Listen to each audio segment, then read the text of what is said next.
Hello, everybody, and welcome to the season 2 premiere of your Bish Therapist podcast. I am your host, Melissa Reich, your Bish therapist, a real life therapist turned pop culture aficionado, serving clinical interpretations and hot takes on all things pop culture. Season 2, y'all, we're here. Oh my gosh, I'm so excited to be here. I'm so excited to be back. I missed everybody so much. I missed the podcast. But I appreciate all the kind words and understanding. For those of you who don't follow me on Instagram, I'm going to ask at the top of the show, please go over to your Bish therapist on Instagram and give me a follow. Please also go over to YouTube and subscribe. The more subscribers and followers I get, the more content I can produce. So please help a sister out and go ahead and do that. Also, I would love if you could go over to wherever you listen to the podcast. And if you're enjoying it, please give a 5-star review. I am learning slowly that I have to promote myself more while this is about helping people. And that is my passion. I also want to help me too. And so the more, followers and subscribers I can get, the more content I can bring to you. But the reason I bring that up is that if you're not following me on Instagram, you're really missing out because number one, I do a lot of great clinical interpretations written on there that I post. But number two, I'll post a lot of updates. So the reason that season 2 was a little delayed, for those of you who don't know, is I do have a chronic cancer. I do have a lot of other chronic health issues. And truly, my full-time job is taking care of myself. I'm a professional patient, as I like to call myself. Many other chronic illness folks know exactly what I mean by that. For me, what I'm doing is just the most amazing thing I could have ever hoped for. It's taken off in such a way. I have so many new listeners and followers, and I just want to take a moment to say thank you. I am so incredibly grateful. And thank you for your patience, because sometimes I may have a situation where, I plan to record a pod, but if my body has other ideas, and, that's just how it is. So I do plan to do a whole podcast episode kind of giving a little bit of insight into the issues that I'm dealing with, and just A, to help people understand more, but B, I have had a lot of chronic illness folks reach out to me and thank me for, my advocacy and sharing my experience, strength, and hope. So that is what I'm going to continue to do. However, for today's episode is going to be a banger. I am coming in hot with Paris in Love season 2. For this episode, I watched Paris in Love season 1, Paris in Love season 2.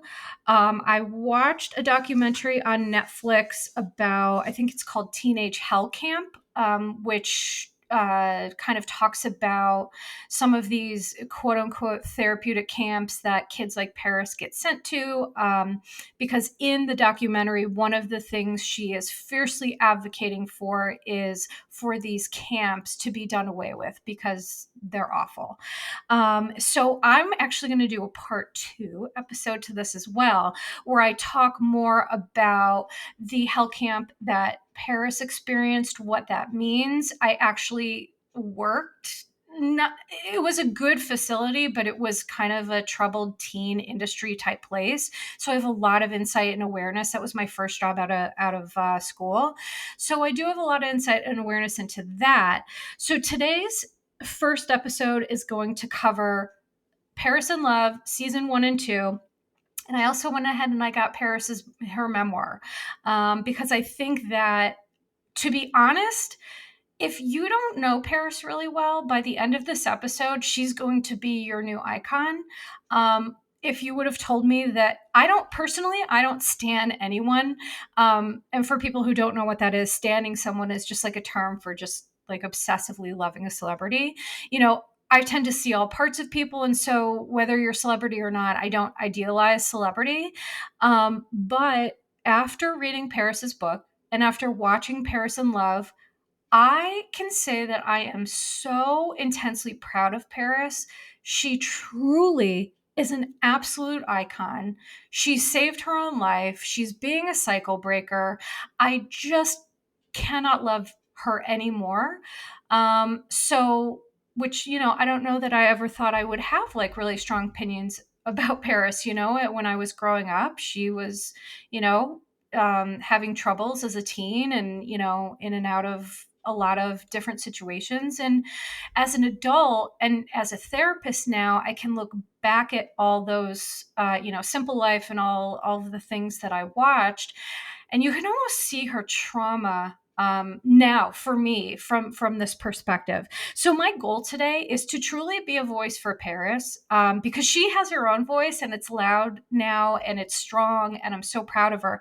But I really do want to, for those folks who maybe wrote her off or just didn't know, I want to share Paris's experience, strength, and hope with others because I think she has a very, very important message. So, what I'm going to do is I'm going to start out with a trigger warning, because this episode we're going to talk or touch on sexual abuse. Paris did discuss a history of that, physical abuse, child abuse, a lot of that stuff due to the camps that she was sent to. So, we're going to talk about a lot of that. Again, I'm always going to talk about it from a place of care and compassion and psychoeducation. But if this is something that's fresh for you, just please make your best decision about the content that you're taking in.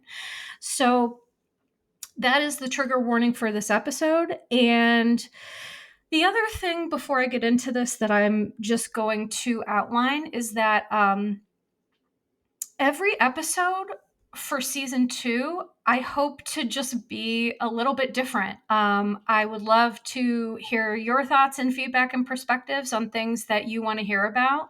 However, I just want to let you guys know I have all my notes ready for Gypsy Rose Blanchard. I watched, the Prison Confessions of Gypsy Rose Blanchard on Lifetime, and I also watched, 2020. So I've done a deep dive on that, and I also have watched The Curious Case of Natalia Grace, both seasons. There were season 1 and season 2. Season 2, She Talks. Season 1, The Family Talks. Holy moly. I have a lot of notes and episodes on that too. So, what you can expect for season 2 is a whole lot of stuff. Some of it's Bravo, some of it's not. I am a complete true crime junkie. So, Gypsy Rose and Natalia Grace and, a lot of that other stuff really interests me, and I think it interests a lot of people. So you can look forward to a lot of very broad and great episodes in the future. But today we're going to start with Paris and Love. So here we go. Let's just get into it. So, for those of you who didn't watch it, I will give kind of an overview to describe a little bit of what Paris and Love was about. So, season 1 of Paris and Love, I think it was 12 episodes. It told the love story between her and her fiance, Carter Reum. I think that's how it's pronounced. It is spelled Reum. I think they pronounce it Reum. So Paris has had, fiancés before. She's been engaged. And so the first season was really her truly sharing how her history of trauma impacted her relationships, which of course it's going to, right? So, she talked about being engaged to people who just weren't right for her, and she had a lot of hesitation and she didn't want to say no and things like that. And so her season 1 was just her showing, I love this man, he supports me, I feel seen and heard and loved for the first time truly in my life. And it just, ultimately, Paris deserves to be happy. She has had so much trauma, which I'm going to discuss and explain, but she is just such a beautiful soul. I just cannot emphasize it enough. So in season 1, it showed the planning of the wedding, and, it showed the wedding and all of that. And then season 2 showed Paris and Carter's journey to parenthood. Paris and her husband decided to use a surrogate to have their first son, Phoenix, and their second daughter, London. And I just want to say one thing is that, I lost my ability to have children after ovarian cancer, and I think that there's the talk around how women procreate just should stop.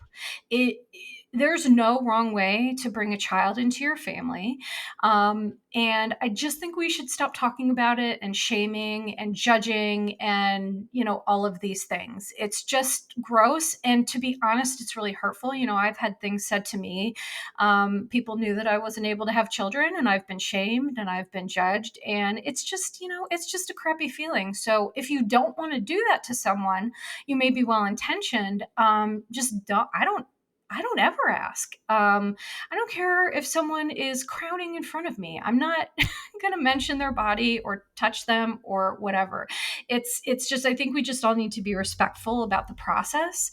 And Paris had her reasons for that, and there's just no wrong way to have a family. So the second season was really ripe for a lot of clinical interpretation because there was a lot of Kathy, a lot of her mom, Kathy Hilton, a lot of her sister, Nikki. We saw a lot of Carter, and we really got more of a glimpse into how significant some of Paris's trauma really truly was.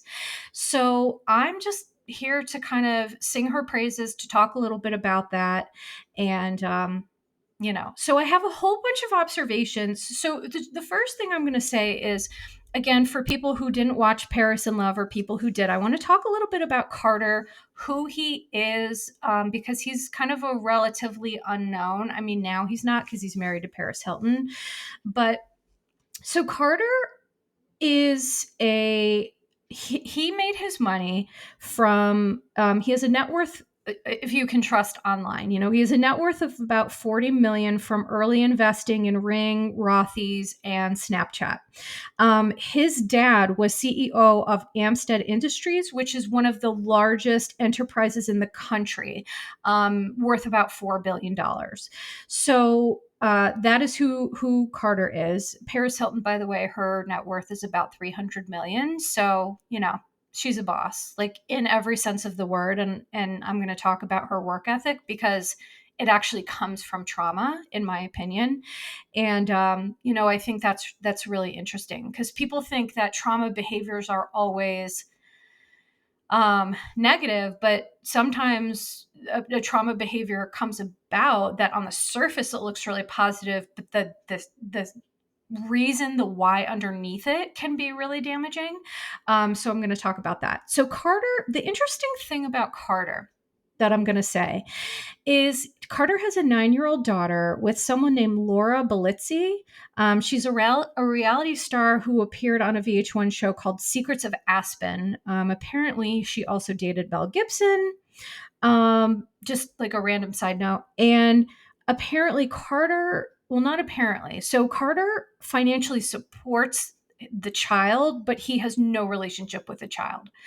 So, does that give me pause? Yes. But do I know anything about the situation? I don't.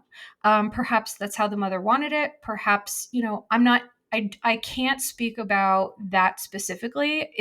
I'm just sharing the information because I think a lot of folks are protective of Paris, and honestly, myself included, because I just think she is just a beautiful soul.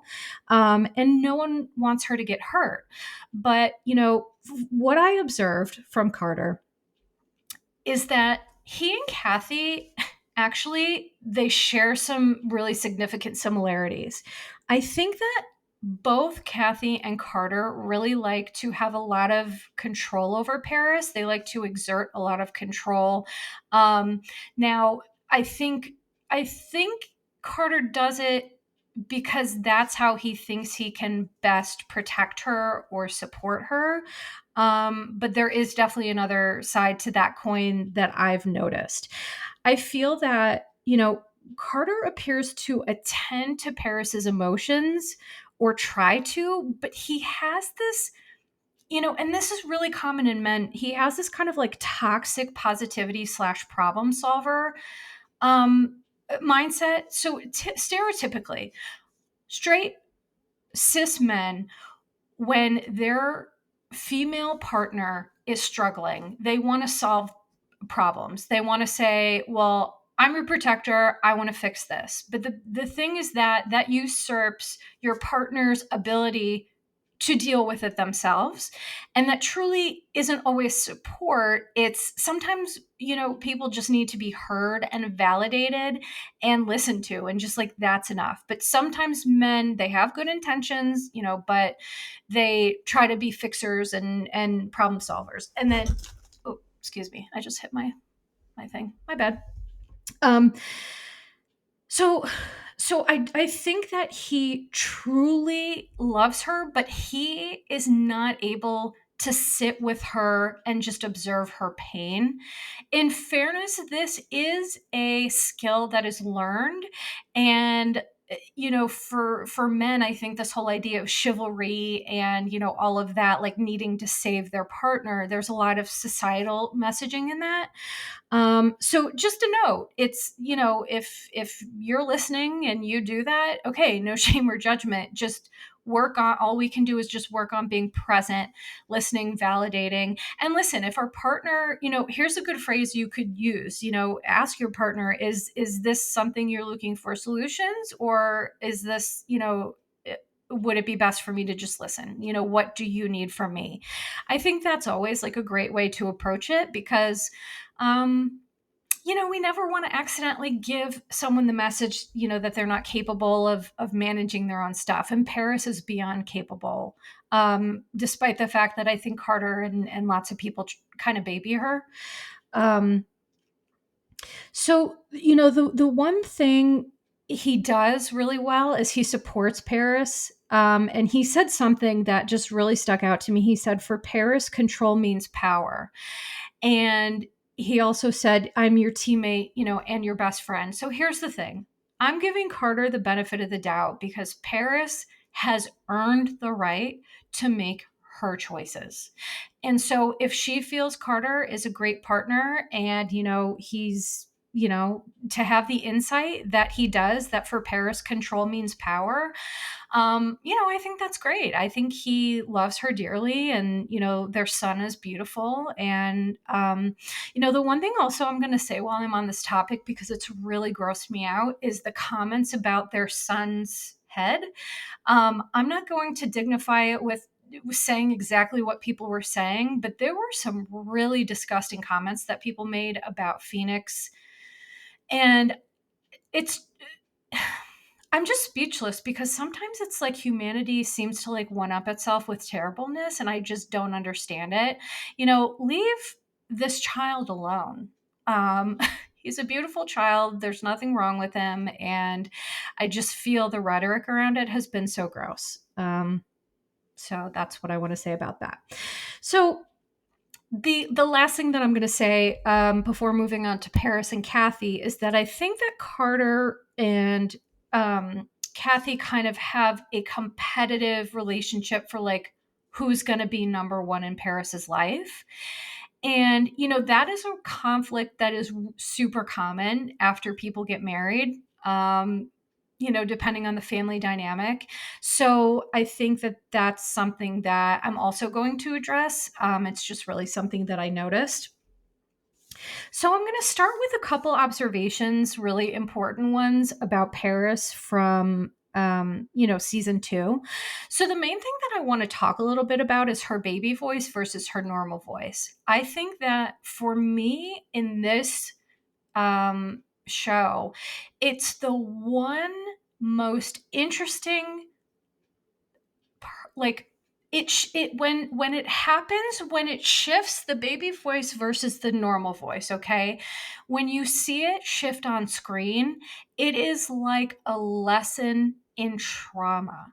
So for those of you who don't know, survivors of trauma, specifically sexual assault, can present with a kind of high pitched, childlike voice. In fact, as a therapist, that is kind of one of the red flags that I tend to notice when people are coming in with a really significant history that maybe, it takes time to trust someone and talk to someone about that.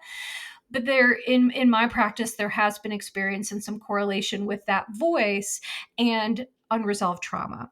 So what I will say is that sexual abuse and trauma often impacts it. It's really common.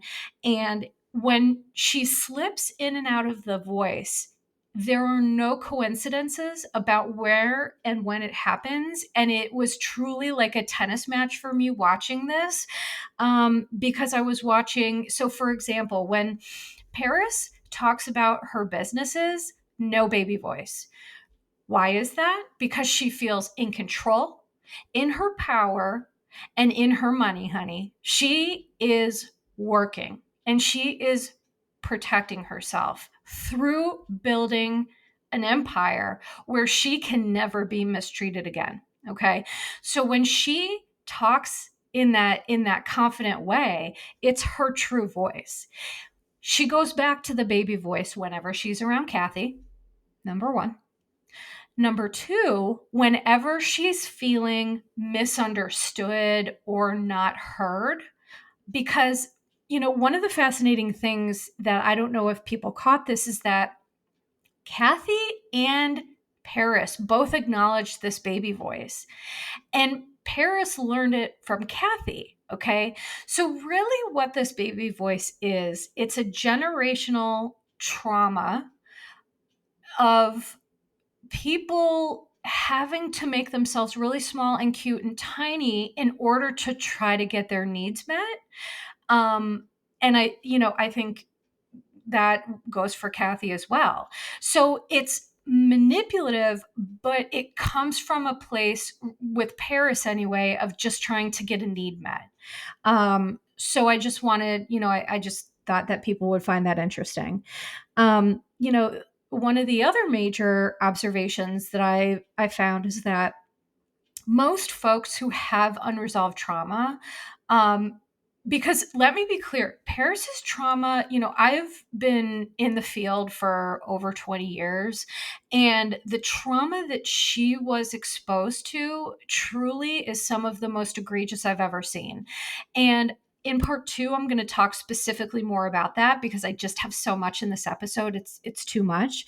But from reading her book and understanding what she went through, with her parents, with these teenage hell camps, afterwards how she was treated, it's a miracle that this person is able to function at all. I'm very serious. It shows how mentally strong and resilient she is. Because this is no short order of trauma.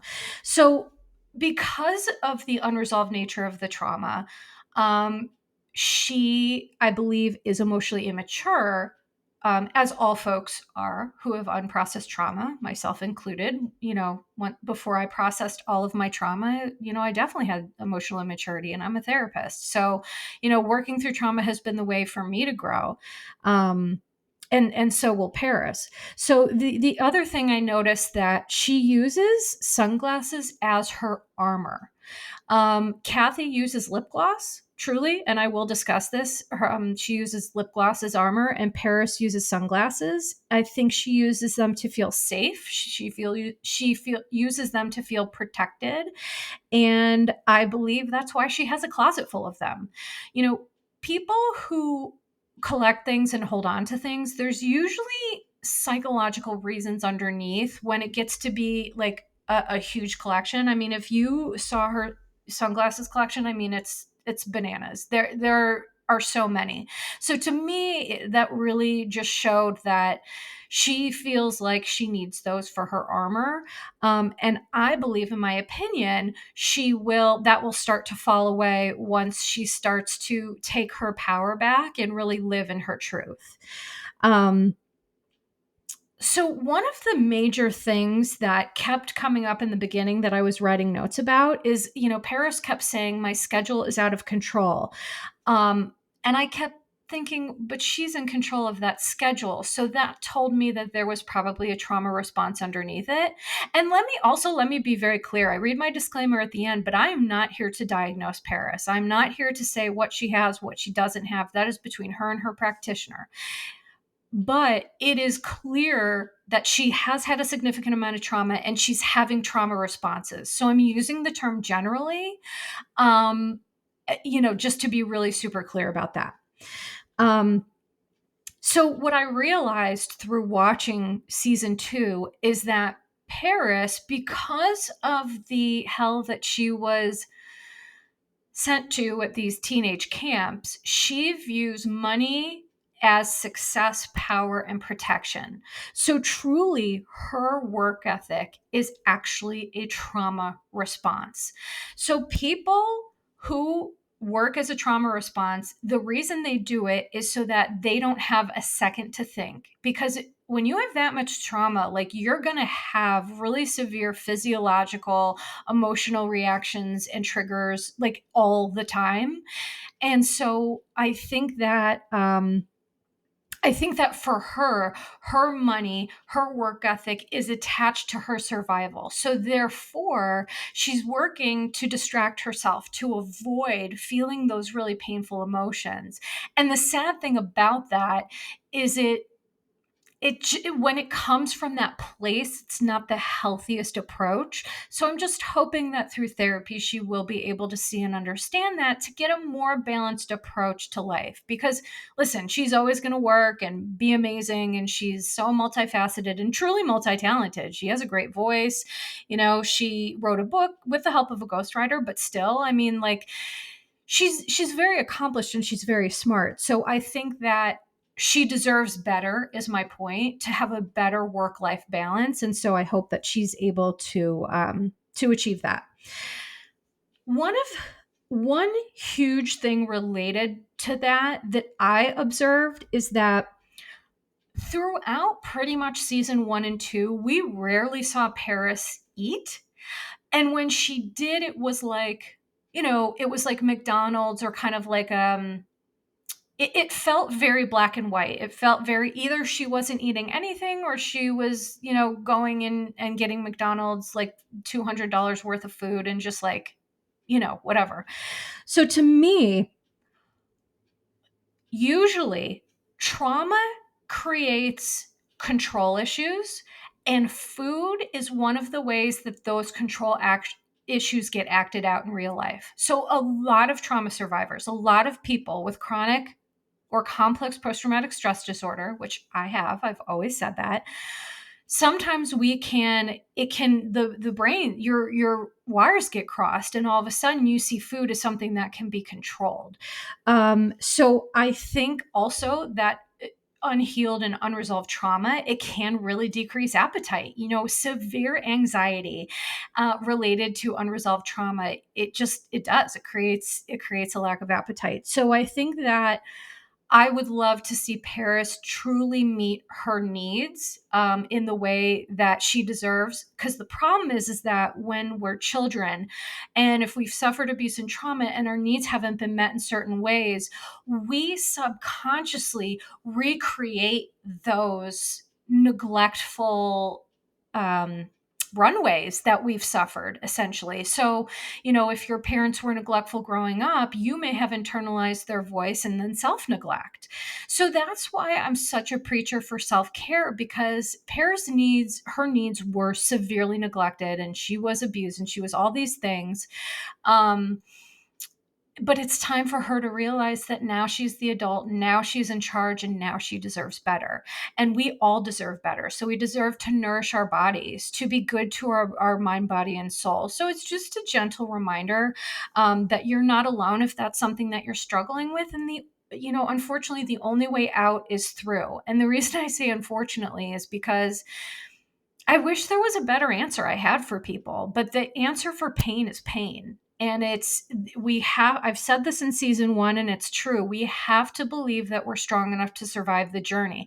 And I promise you, as a therapist who's been doing this a long time, I've never seen it break anybody.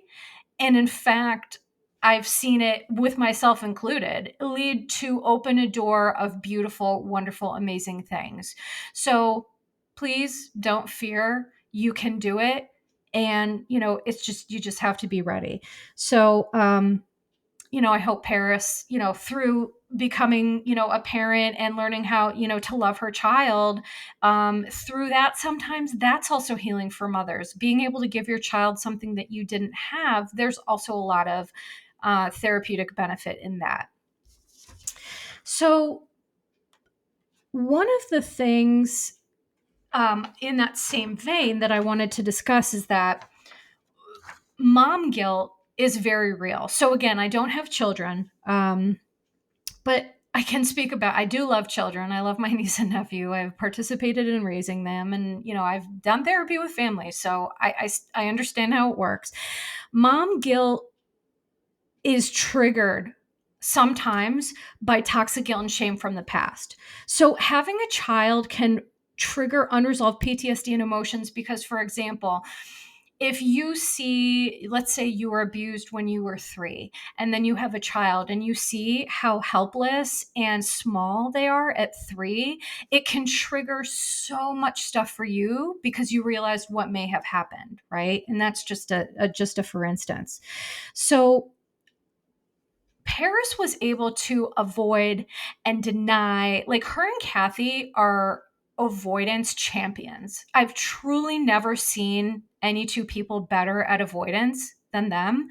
But when you have a child, it busts through that, what I'm going to call cognitive dissonance. So when stuff happens to us, we can ignore it, avoid it, distract, justify, whatever. But then when you have a child and you see how helpless and beautiful and sweet they are, it does tend to trigger, some of our stuff. And that's normal. So I think that as she progresses in her motherhood, she will, that cognitive dissonance, which is essentially where we think one thing, but then we see something and we're like, well, this doesn't totally match. This doesn't make sense. I think she will continue to bust through that. And, at the end of season 2, we did see a therapy session, which you all know I love a therapy session. So I'm going to talk about that in just a minute. And Paris did say in the documentary, well, I think it was a documentary. I'm not sure what Paris in Love, what you would call it, reality show. I don't know. But she said, I correlate success to freedom. So Paris does have insight into how her work ethic is actually a trauma response. And her entire life and her empire is basically a protective moat around her. So some people, in my opinion, like Paris, I think she tried to get so famous and so big that literally there's a moat around her. No one can get to her. No one can hurt her. So I think she's an amazing person, but I do think it came from, a place of trauma. Okay, so let's go to, I want to talk a little bit about Nikki and Kathy and some of the observations that I had, because there were a couple scenes with them talking that there were some interesting concepts that I wanted to talk about. So I find it interesting that, Nikki and Paris are best friends, but like throughout the show, they both kind of joked, and Paris even wrote about it in her book, that like Nikki was like a consummate tattletale. And I find it interesting because, Paris has a lot of trust issues. And so it surprises me that she's not more angry with her sister. And listen, maybe she is, and she's just not comfortable feeling that emotion. I can't speak to that. But I think that Nikki and Paris are just fundamentally different people. You can tell they have different personalities by nature. They were just born differently, and they have different approaches to life. Plus, Nikki, from what I understand, did not experience the significant traumas that Paris did. And so, when things like this happen in a loving family, because here's the thing, everything I'm saying about Kathy Hilton and Nikki and Carter, whoever, they adore Paris. And I believe that they do not have malicious intent, including Kathy. She does not have malicious intent. It's just sometimes they don't know how to truly sometimes we don't know how to love our family members. We just don't. We do the best we can. And I'm not saying that's okay, but you know, that's their generational thing. So everyone in the family has their own guilt, I'm sure, about what Paris went through. Um, Baron is the youngest brother, Nikki. I mean, I know they all do. And I saw it in some of their eyes and their faces when they talked about this issue. So I give them a lot of credit for being willing to like be raw and real. Um, so the one major thing I notice with um, Kathy and Nikki is there is a lot of what I'm going to call triangulation, which is a therapeutic term. I'm going to explain it. So triangulation is where one person, so it's literally picture a triangle. So one person in a triad, so three people, um, exploits an interaction between the two people who aren't communicating directly. It's usually a form of manipulation, and it serves to kind of divert attention or gain control. Okay. So, what was really interesting to me about this is that Nikki and Kathy were having this discussion without Paris about what's best for Phoenix. And they were like talking about how Phoenix shouldn't go with Paris on her book tour. And either Nikki or Kathy, one of them said to the other, like, oh, you should talk to Paris about this because she really needs to leave. They wanted Paris to leave Phoenix with Kathy. And the way, though, they went about it was triangulation. And it's not good. And I think that that's ultimately what leads Paris to want to keep people at arm's length, because it can't feel good to have watched back, your mom and your sister try to talk about what's best for your child and what you should do. But like, I get it, as I have a sister I am obsessed with her children. So I also understand it comes from a place of love. But it was just like a really interesting example of how I think Paris kind of feels like there's triangulation and she's like left out sometimes. But also, I think there is this underlying thing of like Paris feels that she wasn't protected as a child. Like her parents didn't protect her because they sent her to these camps, not knowing what was going on, but also not listening to her when she talked about what was happening. Now they were manipulated too, and I'm going to talk about that. But how can Paris? Here's my question: how can Paris trust her family who created her trauma or sent her to where the trauma was created? How can she trust them with her child? I think that we can't demonize Paris for wanting, at least on a subconscious level, to just know where her child is and to be with her child so that her child is not getting exposed to things that she doesn't want. That's a fact. So, I don't know what else to say about that. So I want to talk a little bit about Kathy and a little bit about this really interesting interaction that happened when Paris's book came out. So there was a scene with Paris, Nikki, and Kathy discussing Paris's memoir, which I have right here. And here are some observations, because I think for me, of the entire season, that was the most clinically significant part for me. So Paris sits down with Kathy and Nikki to talk about, there are a lot of bombshells in this book, by the way. She pulls no punches and is honest about the hierarchy of their family, how it works, and her abuse and her trauma. And I guess, Kathy wasn't aware of all the things that happened. And there's a lot of reasons for that. But Paris reverted back to like a nervous, giggling child. She really used the baby voice. She was slouching. She was kind of like, her nonverbals were telling me that she was just like dying inside. And I just felt so bad for her. So Kathy asked Paris about her ghostwriter. And she was really upset about something that was written in the book. And I'm going to read to you what that is. And what was interesting is you can tell as Kathy is talking to Paris about this ghostwriter, she gets so angry that it's like a switch that goes on in Kathy's mind. She literally completely changes her face. And starts talking about Botox. Um, and then she makes an interesting comment about how she felt like Paris was looking at her odd, and that must be what Paris was thinking, that she needed Botox. Okay, my God. So here's some major components about this whole thing.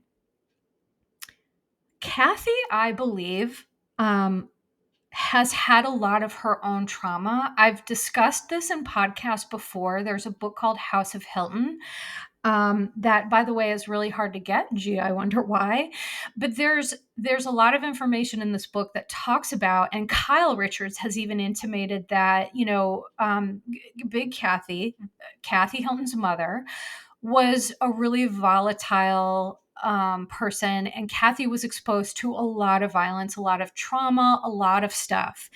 And I think there was one moment where Kathy started to talk about her struggles as a child with hearing things she shouldn't have heard. And so, what I appreciated about Kathy sharing about this is it made her feel less like a villain and more just like, we're all children. We all have inner children that have needs either that weren't met, abused, some more than others. But Kathy was a victim too. And so I feel that Kathy truly, I have to be really mindful about what I say here. So I apologize that I'm kind of stammering, but Kathy Hilton's a very powerful woman, and I'm really not trying to upset anyone or piss anybody off because that's not my goal. It's just, I think that she really struggles to feel what she feels because she was taught that you just shouldn't. And so what Kathy does is she puts stuff in a box and puts it away and then never goes back to it. And so the box gets moldy and dusty. And after time, what was once not her fault morphs into her now maybe accidentally perpetrating some abuse onto Paris because of her lack of willingness to go back to the box and open it up and sort through it. And I hope that makes sense. I like using that analogy because sometimes when we're experiencing a lot of painful emotions, we do need to put stuff in a box and put it up on a shelf for a period of time, but we can't leave it there forever because otherwise that leads to mental health issues and personality issues and all of these things in people who are not inherently bad people. I think Kathy loves her daughter very much. And I just think she's done the best she knows how to do. And unfortunately, for those of us who have parents who loved us the best that they could, but sometimes that's not enough. The trauma we experience is because they didn't know how to do better, but like that sucks. That just sucks. So Paris, here's the part of the book I'm going to read to you what Kathy was upset about. So in the book, it says, I've avoided talking about some of these issues for decades. I'm an issue avoiding machine. Again, Paris has good insight. She's an issue avoiding machine because she learned it from Kathy. I've never seen anyone avoid an issue like Kathy. I learned from the best, my parents. Nikki says mom and dad are the king and queen of sweeping things under the rug. There is a hierarchy, and these are the rules in my family. 1, if you don't talk about a thing, it's not a problem. 2, if you hide how deeply something hurt you, it didn't happen. And 3, and this is what Kathy got really mad about, if you pretend not to notice how deeply you hurt someone else, you don't have to feel bad about it. Paris, I mean, just let's do a little clap for Paris, because really what we're seeing is her actively being a cycle breaker. She's right. And sometimes when our parents have hurt us because they weren't able to do better, that's hurtful for them, but that's too bad. We all have to be accountable for the things that we do. And so I think that, Kathy got really angry because, in the Hilton family, I get the sense that they just want to appear perfect, right? A lot of families of a certain socioeconomic status do feel this way too. I've worked with many different families in many different socioeconomic statuses, and there is, with wealthy families, there definitely is there's a culture. Okay. There's a sweep it under the rug. If want to get an inheritance, if whatever, there's a lot of this kind of like control stuff. It's very common. And I'm just really grateful that Paris spoke about it, but also it made Kathy really mad. And, I'm sorry, but that's, Kathy's going to have to deal with it. She's a grown adult. I think that Kathy is mad that Paris isn't coming to her while giving real life examples of why she can't talk to her, right? So Kathy's like, well, why aren't you talking to me about this? But she's also shaming Paris for like writing this in the book. So I think that's the thing. It's like, well, you're giving a verbal message, but your nonverbal message is completely different. And I think Kathy just has to understand and own up to that. And I think for me, one of the most painful parts of the entire season 2 was there was one nugget in this scene where Kathy admitted that she was working with Roseanne Arquette, and Roseanne told Kathy that something was wrong, and she encouraged her to ask Paris. Like, Roseanne Arquette looked at Paris's behavior, recognized it, and said, this is a kid who's acting out, and you should really talk to her about this. And Kathy never asked. Never asked. And here's what's devastating about this. Producers asked Paris about this. She looked like she wanted to curl up in a ball and die. She couldn't even comment. She said, I have no comment on that, because she knows any comment that she was going to make was going to upset her mother. But she appeared so heartbroken by the thought of what if. Paris's life, her entire life, could have been different if when she started acting out. So here's the synopsis of what happened. In 8th grade, she was groomed by a teacher at her public school into a romantic relationship. And then she was drugged and sexually abused at a party when she was, I believe, 13. So Paris, after this happened, her going out, her drinking, her all of it was self-medication. And unfortunately, I'm going to talk more about this in part 2. People love to pathologize teenagers and forget what it's like to be one. And people are so quick to look at a teenager and say, how dare you behave X, X, and Y, and pathologize the behavior instead of just saying, wow, this isn't like you. What's going on? I'm concerned. It's like if you see a 3-year-old throwing a tantrum, like that's socially acceptable because kids are little. But for some reason, it's like when we grow and grow into bigger bodies, there's this societal fallacy that teenagers are like adults. They're not. Even 20-year-olds aren't adults. Our brains, let me be real clear about something. Our brains do not fully develop until we are 25 years old. And the last parts of the brain to develop are the prefrontal cortexes, which control impulses. Teenagers are developmentally supposed to go through hormonal adjustments and periods of time. And instead of being pathologized, if we just as a society looked at them and said, hey, what's going on? I know this is a hard time. I remember what it was like to be a teenager. You couldn't pay me $1 million to go back there. Sincerely, you really couldn't. So I just think that this is also a PSA in terms of like, let's not pathologize teenagers. If you notice someone you love struggling, just talk to them about it. Could you imagine if someone would have done that for Paris and she didn't go to these camps and suffer the abuse that she suffered, right? So I think, and of course, hindsight is always 2020, but it's just a really important PSA that, I do want to put out there. In the scene, there were quotes that Kathy was saying, which I just want to repeat, which Kathy said, you are unusual. You were like a wild animal. You're an alien. Okay. So Paris says in response to that, I was traumatized, which when she said that, I was like, oh, go Paris. Yay. Nikki says, where does this stem from? So Nikki asked Kathy, where does this stem from? Kathy says in an interview, well, I'm sorry, during the scene, Kathy says, I'm a Pisces, which I just rolled my eyes and I'm like, come on, bro.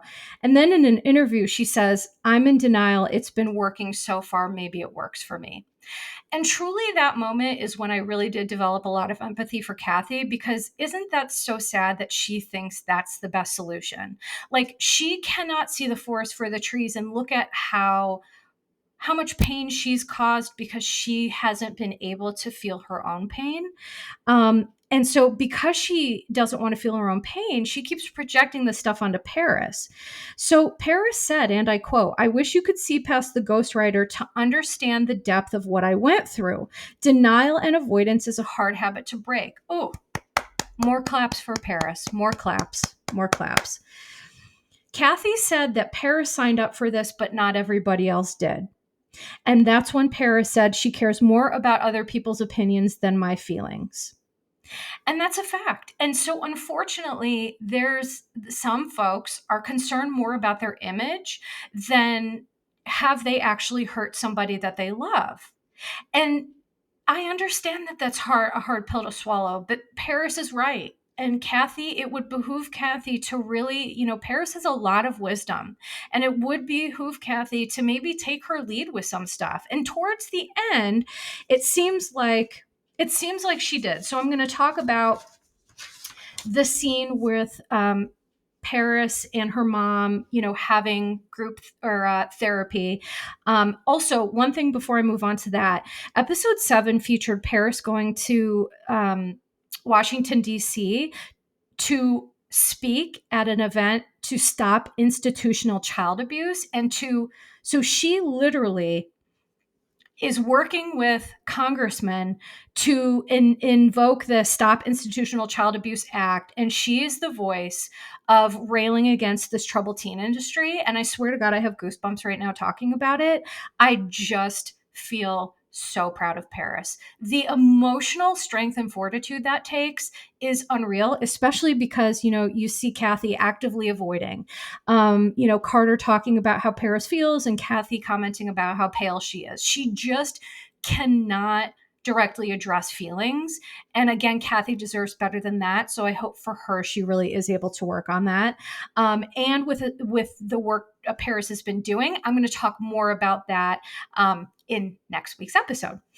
So in the scene with Kathy and Paris and the therapist, I love a therapist. I love seeing it on TV. And I think that Dr. Bethany did a really amazing job helping these two women actually have a conversation and kind of reach some sort of understanding. So Paris is truly determined to break the cycle through having tough conversations. And what I want to say about this is that I want this to give everybody hope who is in a cycle of kind of generational trauma. We only need one person in the entire system to make a change, and the entire system changes around them, whether they like it or not. So please do not minimize. If you are a cycle breaker, welcome, and you're amazing, and you're doing the work, and it's not for nothing. We're never going to change people, but through boundaries and becoming aware of generational traumas, we can change our dynamic with our family. It's amazing. Kathy, continue to say things to Paris like, you're an unusual person. You don't like to have conversations. Ultimately, this is just Kathy projecting. This is how Kathy feels about herself. It's classic projection. And I'm going to be very honest. Kathy is lucky that Paris truly loves and adores her and knows her true intent, because Kathy's behavior would be enough for a lot of folks to say, I can't have you in my life. Truly. I mean, I've worked with families who there's no contact and things like that. And so I don't think Kathy fully understands that Paris is giving her a lot of grace and love unconditionally. And ultimately that's all Paris wants back in return. We can't say to someone, you're an unusual alien. That's not healthy. Because Paris is not an unusual alien. She's not. She's a very healthy person reacting to an extreme amount of trauma and BS. So Dr. Bethany helped Paris understand how her trauma was getting in the way of getting what she wants, both with her time with her son and with her work schedule. I was so grateful to see that conversation happen. I believe that Paris internalized Kathy's voice. So all of Paris's fears were lived experiences, and a lot of adults have internalized their parents' voice. One other thing is that although, Paris talks a lot about ADHD, and all I want to say about this is I can't dispute it. I'm not diagnosing. She works with professionals, they know better. But what I just want to be clear about is that sometimes post traumatic stress disorder disguises itself as an attention deficit issue when it's really more trauma. And a trauma informed therapist would be able to tell the difference between this. So, just for anyone out there listening, I just encourage, some education around that, because so it's and listen, sometimes it could be both too. So I just want to be clear about that. So one important healing tool that I want to share, which was discussed in this scene with Dr. Bethany, is this is now, not then. Okay. So for people who have post-traumatic stress disorder and they get triggered by things, this happens to me all the time. I have to remind myself, I'm an adult. This is now, this is not then. And here are the ways that this can be different for me. That is a huge, huge trauma tool. So from me to you. Bethany talked about making decisions on data, not feelings, which is insightful because, if we're acting on irrational emotions, because emotions don't move in rational channels, they don't. So it doesn't mean your feelings aren't valid. It just means sometimes they're always not rational and reality based. So I think it's looking at facts versus feelings. Feelings are not facts. That's always what I used to say. The one last thing that I want to address that I feel is really interesting is that Dr. Bethany talks about how Paris gave up authority to the baby nanny regarding Phoenix. And I was so grateful that this was brought up because I felt I noticed the same thing. She's telling herself messages that so in season 2, there are things that Kathy says to Paris that she literally says verbatim about her own inabilities to do stuff. And then it's like, well, I wonder where it comes from.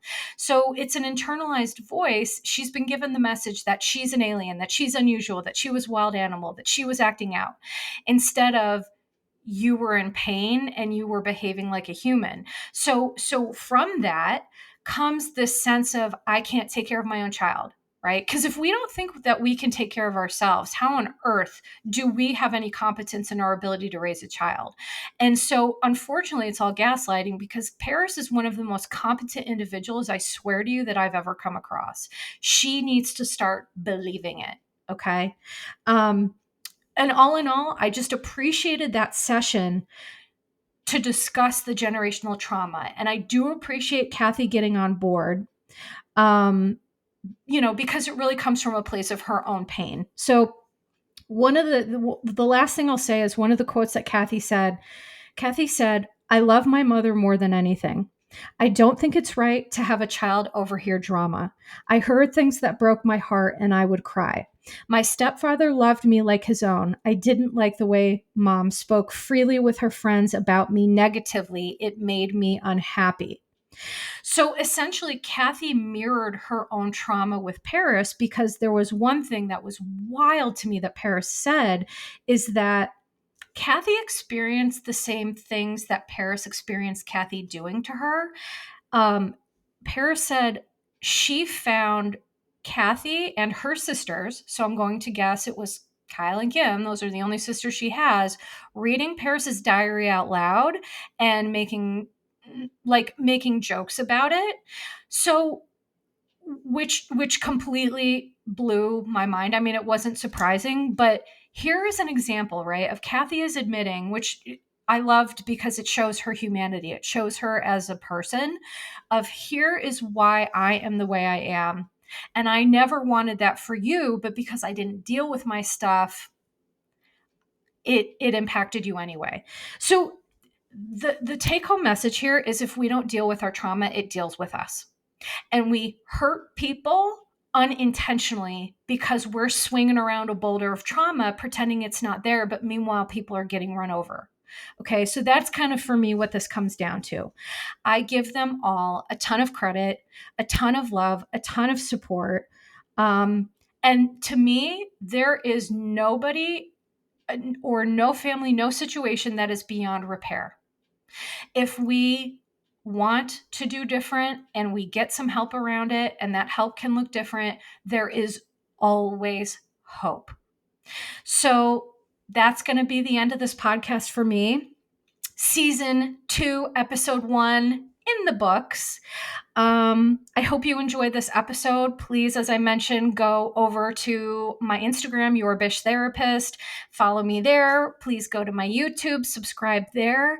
And I just am so grateful for you all. Thank you for your continued support. And I look forward to many more episodes serving Bish. And now on to my disclaimer. Posts are not intended to diagnose, treat, or provide medical advice. Your Bish Therapist is for entertainment and informational purposes only. The podcast, my opinions and posts are my own and not associated with past or present employers, any organizations, Bravo TV, Greyheart Productions, or any other television network.